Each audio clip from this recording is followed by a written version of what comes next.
महागणेश पञ्चरत्नमादरेण योऽन्वहं प्रजल्पति प्रभातके हृदि स्मरन् गणेश्वरम् अरोगतामदोषतां सुसाहितिं सुपुत्रतां समाहितायुरष्टभूतिमभ्युपैति सोच्चिरात्।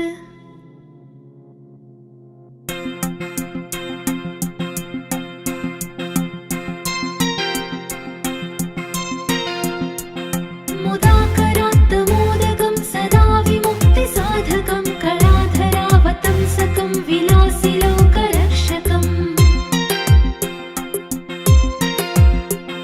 अनायकैकनायकं विनाशिते भदैत्यकं नतासुभासुनाशकं नमामि तं विनायकम्। नदेतरातिभीकरं नवोदितार्कभास्वरं नमत्सुरारिनिच्चरं नताधिकापदुद्धरम् सुरेश्वरं निधीश्वरं गजेश्वरं गणेश्वरं महेश्वरं तमाश्रये परात्परं निरन्तरम्। समस्तलोकशङ्करं निरस्तदैत्यकुञ्जरं दरेदरोदरं वरं वरे भवक्त्रमक्षरम् कृपाकरं क्षमाकरं मुदाकरं यशस्करं मनस्करं नमस्कृतां नमस्करोमि भास्वरम्। अकिञ्चनातिमार्जनं चिरन्तनोक्तिभाजनं पुरारिपूर्वनन्दनं सुरारिगर्वचर्वणम् प्रपञ्चनाशभीषणं धनञ्जयादिभूषणं कपोलदानवारणं भजे पुराणवारणम्। नितान्तकान्तदन्तकान्तिमन्तकान्तकात्मजम् अचिन्त्यरूपमन्तहीनमन्तराय कृन्तनम् हृदन्तरे निरन्तरं वसन्तमेव योगिनां तमेकदन्तमेव तं विचिन्तयामि सन्ततम्।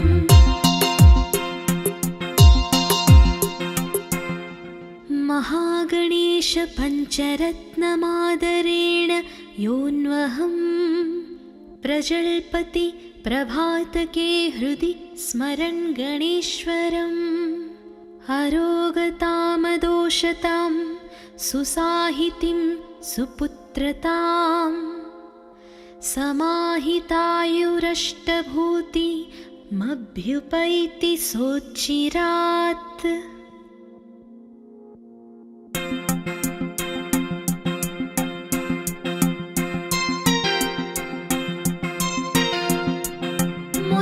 मुदाकरात्तमोदकं सदा विमुक्तिसाधकं कलाधरावतंसकं विलासिलोकरक्षकम् अनायकैकनायकं विनाशिते भदैत्यकं नतासुभासुनाशकं नमामि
महागणेश पञ्चरत्नमादरेण योऽन्वहं प्रजल्पति प्रभातके हृदि स्मरन् गणेश्वरम् अरोगतामदोषतां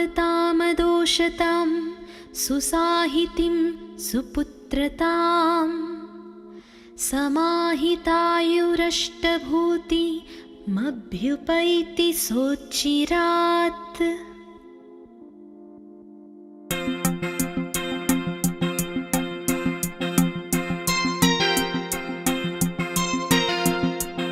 मुदाकरात्तमोदकं सदा विमुक्तिसाधकं कलाधरावतंसकं विलासिलोकरक्षकम् अनायकैकनायकं विनाशितेभदैत्यकं नतासुभासुनाशकं नमामि तं विनायकम् नदेतरातिभीकरं नवोदितार्कभास्वरं नमत्सुरारिनिच्चरं नताधिकापदुत्तरम् सुरेश्वरं निधीश्वरं गजेश्वरं गणेश्वरं महेश्वरं तमाश्रये परात्परं निरन्तरम् समस्तलोकशङ्करं निरस्तदैत्यकुञ्जरं दरेदरोदरं वरं वरे भवक्त्रमक्षरम्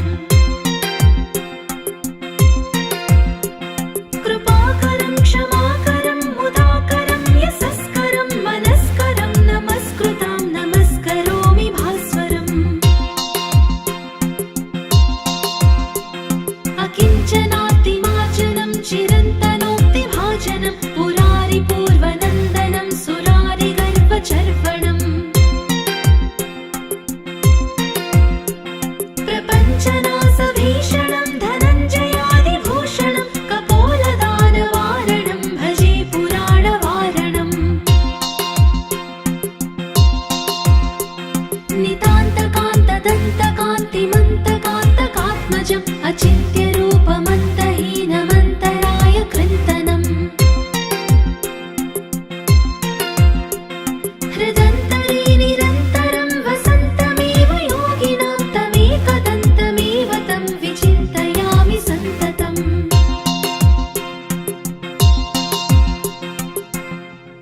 महागणेश पञ्चरत्नमादरेण योऽन्वहं प्रजल्पति प्रभातके हृदि स्मरन् गणेश्वरम् अरोगतामदोषतां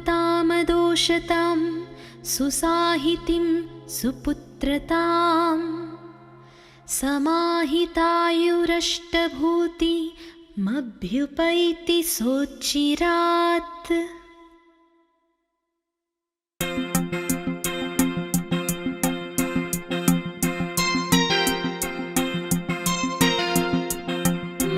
मुदाकरात्तमोदकं सदा विमुक्तिसाधकं कलाधरावतंसकं विलासिलोकरक्षकम् अनायकैकनायकं विनाशितेभदैत्यकं नतासुभासुनाशकं नमामि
महागणेश पञ्चरत्नमादरेण योऽन्वहं प्रजल्पति प्रभातके हृदि स्मरन् गणेश्वरम् अरोगतामदोषतां सुसाहितिं सुपुत्रतां समाहितायुरष्टभूतिमभ्युपैति सोच्चिरात्।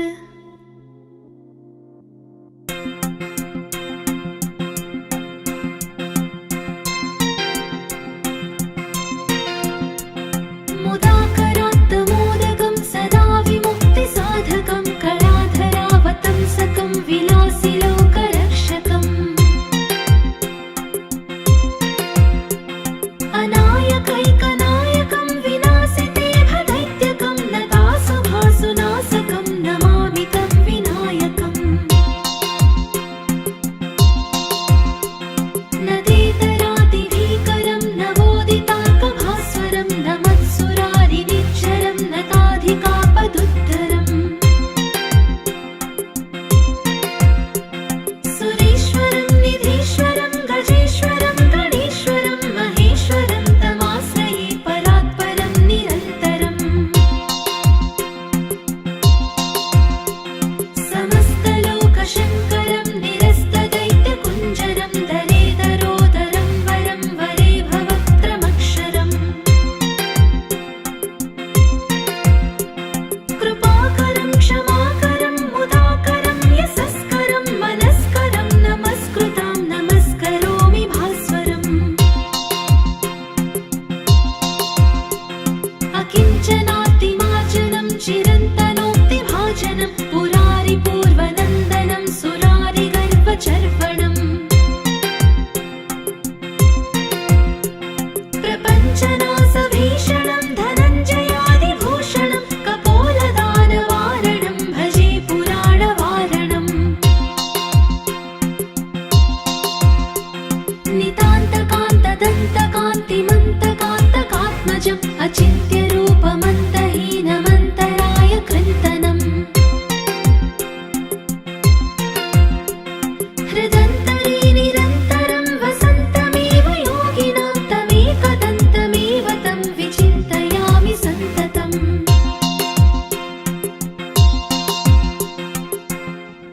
महागणेश पञ्चरत्नमादरेण योऽन्वहं प्रजल्पति प्रभातके हृदि स्मरन् गणेश्वरम् अरोगतामदोषतां सुसाहितिं सुपुत्रतां समाहितायुरष्टभूतिमभ्युपैति सोच्चिरात्।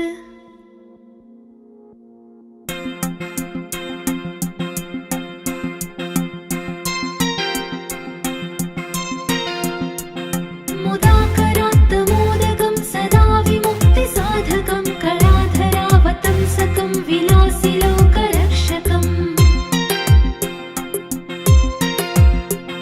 अनायकैकनायकं विनाशितेभदैत्यकं नतासुभासुनाशकं नमामि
हृदन्तरे निरन्तरं वसन्तमेव योगिनां तमेकदन्तमेव तं विचिन्तयामि सन्ततम्।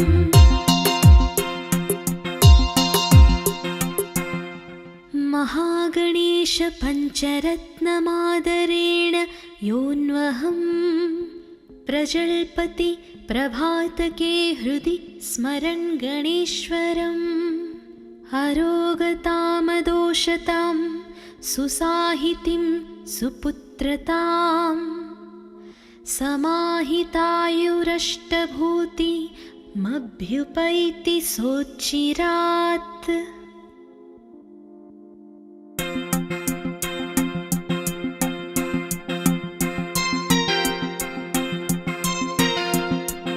मुदाकरात्तमोदकं सदा विमुक्तिसाधकं कलाधरावतंसकं विलासिलोकरक्षकम्।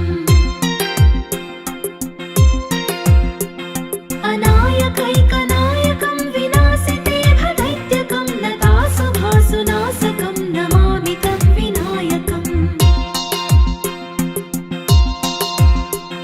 नदेतरातिभीकरं नवोदितार्कभास्वरं नमत्सुरारिनिच्चरं नताधिकापदुद्धरम्। सुरेश्वरं निधीश्वरं गजेश्वरं गणेश्वरं महेश्वरं तमाश्रये परात्परं निरन्तरम्। समस्तलोकशङ्करं निरस्तदैत्यकुञ्जरं दरेदरोदरं वरं वरे भवक्त्रमक्षरम्। कृपाकरं क्षमाकरं मुदाकरं यशस्करं मनस्करं नमस्कृतां नमस्करोमि भास्वरम्। अकिञ्चनातिमार्जनं चिरन्तनोक्तिभाजनं पुरारिपूर्वनन्दनं सुरारिगर्वचर्वणम्। प्रपञ्चनाशभीषणं धनञ्जयादिभूषणं कपोलदानवारणं भजे पुराणवारणम्। नितान्तकान्तदन्तकान्तिमन्तकान्तकात्मजम् अचिन्त्यरूपमन्तहीनमन्तराय कृन्तनम्।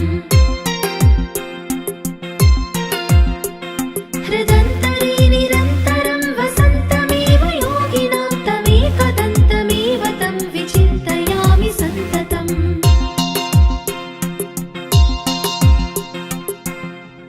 महागणेश पञ्चरत्नमादरेण योऽन्वहं प्रजल्पति प्रभातके हृदि स्मरन् गणेश्वरम्। अरोगतामदोषतां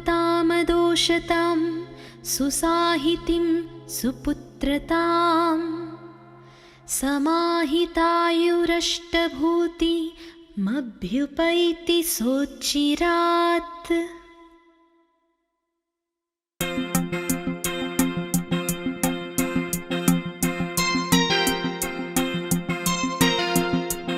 मुदाकरात्तमोदकं सदा विमुक्तिसाधकं कलाधरावतंसकं विलासिलोकरक्षकम्।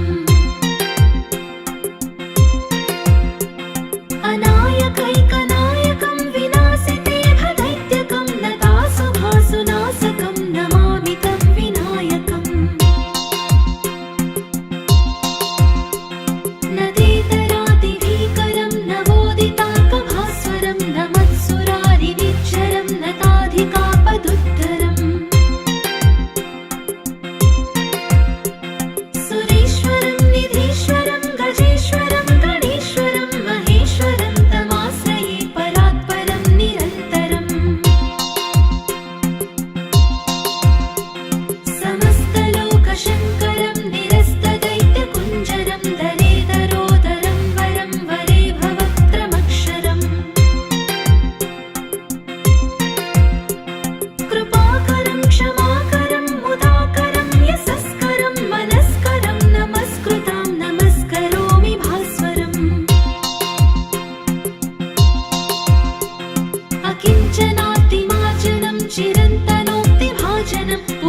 नितान्तकान्तदन्तकान्तिमन्तकान्तकात्मजम् अचिन्त्यरूपमन्तहीनमन्तराय कृन्तनम्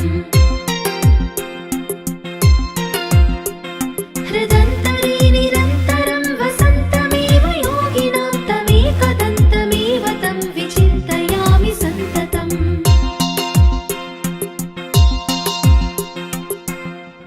महागणेश पञ्चरत्नमादरेण योऽन्वहं प्रजल्पति प्रभातके हृदि स्मरन् गणेश्वरम् अरोगतामदोषतां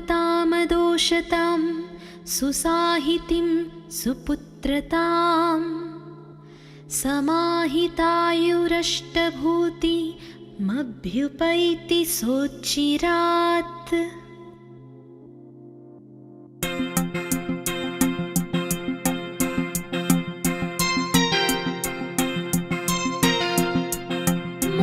मुदाकरात्तमोदकं सदा विमुक्तिसाधकं कलाधरावतंसकं विलासिलोकरक्षकम्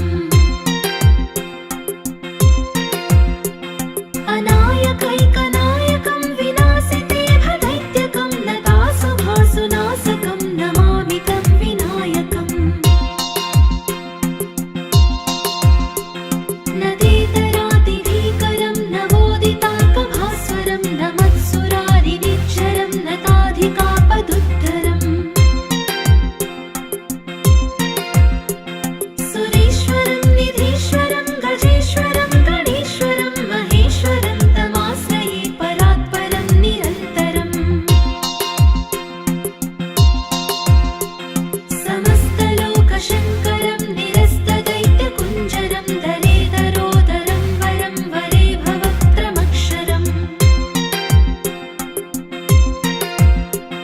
कृपाकरं क्षमाकरं मुदाकरं यशस्करं मनस्करं नमस्कृतां नमस्करोमि भास्वरम् अकिञ्चनातिमार्जनं चिरन्तनोक्तिभाजनं पुरारिपूर्वनन्दनं सुरारिगर्वचर्वणम् प्रपञ्चनाशभीषणं धनञ्जयादिभूषणं कपोलदानवारणं भजे पुराणवारणम्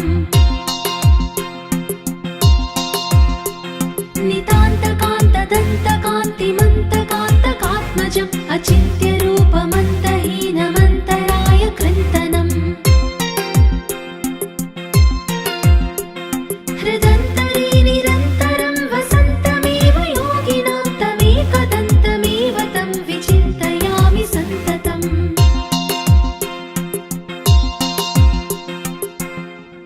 महागणेश पञ्चरत्नमादरेण योऽन्वहं प्रजल्पति प्रभातके हृदि स्मरन् गणेश्वरम् अरोगतामदोषतां सुसाहितिं सुपुत्रतां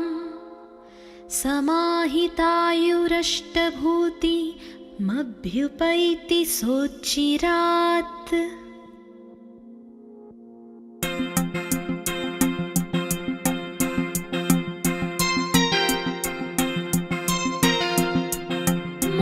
मुदाकरात्तमोदकं सदा विमुक्तिसाधकं कलाधरावतंसकं विलासिलोकरक्षकम् अनायकैकनायकं विनाशिते भदैत्यकं नतासुभासुनाशकं नमामि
अचिन्त्यरूपमन्तहीनमन्तराय कृन्तनम् हृदन्तरे निरन्तरं वसन्तमेव योगिनां तमेकदन्तमेव तं विचिन्तयामि सन्ततम्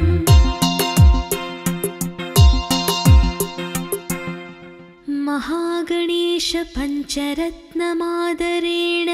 योऽन्वहं प्रजल्पति प्रभातके हृदि स्मरन् गणेश्वरम् अरोगतामदोषतां सुसाहितिं सुपुत्रतां समाहितायुरष्टभूतिमभ्युपैति सोच्चिरात्।